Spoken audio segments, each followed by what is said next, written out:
அனைவருக்கும் வணக்கம். Welcome to Saro's kitchen. இன்றைக்கி நச்சுன்னு சும்மா டேஸ்ட்டாக சாப்பிடணும், இன்னும் கொஞ்சம் சாப்பிட்ணுன்னு தோன்ற மாதிரிக்கு ஒரு குருமா நம்ம செய்ய போகிறோம். தக்காளி குருமா.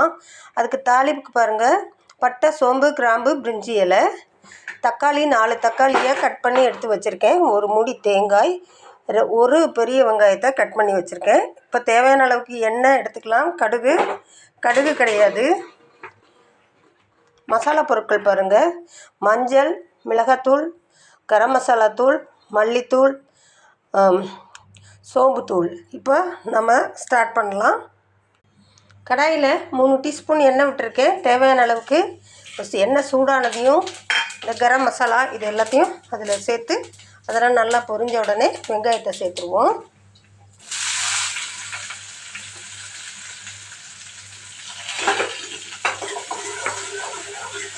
இந்த குருமா ரொம்ப டேஸ்ட்டாக இருக்கும். உங்களுக்கு இட்லி, தோசைக்கு எல்லாம் ரொம்ப சூப்பராக இருக்கும். நீங்கள் ஹோட்டலில் சாப்பிடுவீங்கள்ல, அதே டேஸ்ட்டு வந்து இதில் கிடைக்கும். வெங்காயம் கண்ணாடி பதம் வந்துடுச்சு. இப்போ தக்காளி சேர்த்துடலாம்.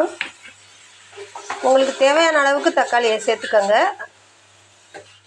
இப்போ இந்த தக்காளியில் உள்ள இந்த மாய்ச்சர் எல்லாமே போகணும், அது வரைக்கும் இது நல்லா குக் ஆகணும். இப்போ பாருங்கள், தக்காளி நல்லா குக் ஆகிடுச்சு. இதில் நாம் எடுத்து வச்சுருக்க மசாலாக்களை சேர்த்துக்கலாம். மஞ்சத்தூள், மிளகாய்த்தூள், மல்லித்தூள், கரம் மசாலா தூள், சிக்கன் மசாலா தூள் எல்லாத்தையும் இதில் சேர்த்துடலாம். இந்த எண்ணெயிலே ஒரு வதக்கிட்டு அதுக்கப்புறமா நாம் இதில் தண்ணி சேர்த்துக்கலாம். தேவையான அளவுக்கு தண்ணியை சேர்த்துக்கோங்க. இப்போ இந்த பச்சை வாசனை போகிற வரைக்கும் இதை நல்லா நாம் கொதிக்க விட்டுடலாம். இப்போ நம்ம செஞ்ச குருமா வந்து ரொம்ப சூப்பராக ரெடி ஆயிடுச்சு பாருங்கள். நம்ம முட்டை எண்ணெயெல்லாம் நல்லா பிரிஞ்சு வந்துடுச்சு. இப்போ அரைச்சி வச்சுருக்க தேங்காயை இதில் சேர்த்துருவோம். இதுக்கு கடலை மாவோ அல்லது கார்ன்ஃப்ளவர் மாவோ எதுவுமே நீங்கள் சேர்க்க வேண்டியதில்லை. ரொம்ப டேஸ்ட்டாக இருக்கும்.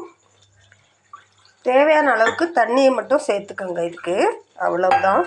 ஒரு 2 கொதி இது வரட்டும். இதில் மல்லித்தலை, கருவேப்பிலையை சேர்த்துடலாம்.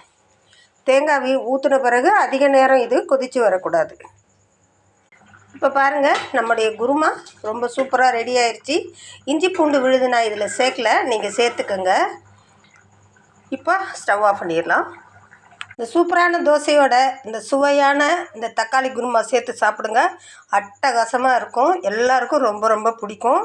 வீடியோ பிடிச்சிருந்துச்சின்னா லைக் பண்ணுங்கள், ஷேர் பண்ணுங்கள், கமெண்ட் பண்ணுங்கள், சப்ஸ்கிரைப் பண்ணுங்கள். மீண்டும் ஒரு நல்ல வீடியோவில் சந்திக்கலாம். தேங்க்யூ.